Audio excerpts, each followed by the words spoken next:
पृथ्वीराज चौहान ने कहा, तुमने इस सभा में उपस्थित सभी लोगों का अपमान किया है। प्रत्युत्तर में उदल ने कहा, माफ करना महाराज, लेकिन आप किस अपमान की बात कर रहे हैं? राजा परमाल और महोबा का अपमान कर यह सभा पहले ही अपनी सभी सीमाएं लांघ चुकी है। लेकिन मेरे अंदर राजपूती खून है। अगर किसी ने राजा परमाल या महोबा की ओर अंगुली उठाई तो समझ लो उसने उदल की तलवार को हाथ लगा दिया है। भरी सभा में उदल के इस धमकी भरे लहजे को देखकर पृथ्वीराज चौहान के क्रोध की सीमा पार हो गई। उसी वक्त विषय की गंभीरता को देखते हुए राजा परमाल ने पृथ्वीराज चौहान और राजा वर्णिक से हाथ जोड़कर उदल के लिए माफी मांग ली। पृथ्वीराज ने राजधर्म का पालन करते हुए उदल को माफ तो कर दिया, लेकिन बुंदेलखंड अब पृथ्वीराज की आंखों में चुभने लगा था। महोबा की मरोड़ निकालने के लिए पृथ्वीराज चौहान एक उचित अवसर की तलाश में थे।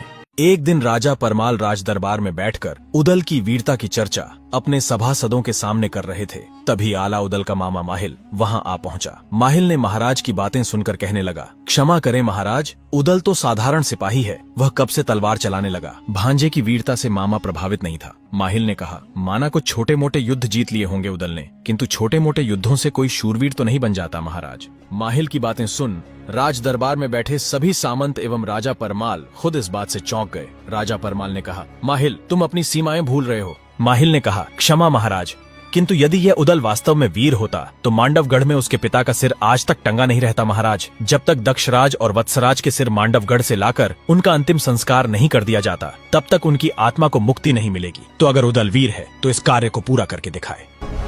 क्योंकि बाप का बैरी जो ना मारे तो कर बास नींद ना खाए।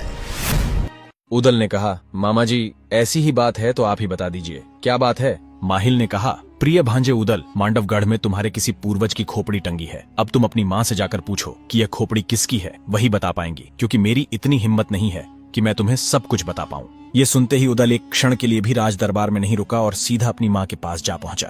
उदल ने कहा, माँ सच सच बताना, हमारे कुल के किस पूर्वज की खोपड़ी मांडवगढ़ में टंगी है? देवलदे का चेहरा बदल गया। उन्होंने कहा, खोपड़ी? कैसी खोपड़ी? मैं नहीं जानती ऐसी किसी भी खोपड़ी के बारे में। उदल के मुंह से ये बात सुनकर देवलदे डर गईं। वे समझ चुकी थीं कि आगे क्या हो सकता है। उन्होंने बात को टालने की कोशिश की, लेकिन उदल टस से मस नहीं हुआ। उदल की जिद के आगे झुकते हुए माता देवलदे ने उस भयानक पल को याद करते हुए कहा कि टंगी खोपड़िया बाप चचा की मांडवगढ़ बरगद की डार, आधी रतिया की बेला में खोपड़ी कहे पुकार पुकार, कहवा आला कहवा मलके कहवा उदल लड़े ते लाल, बच के आना मांडवगढ़ में राज बघेल जिए के काल।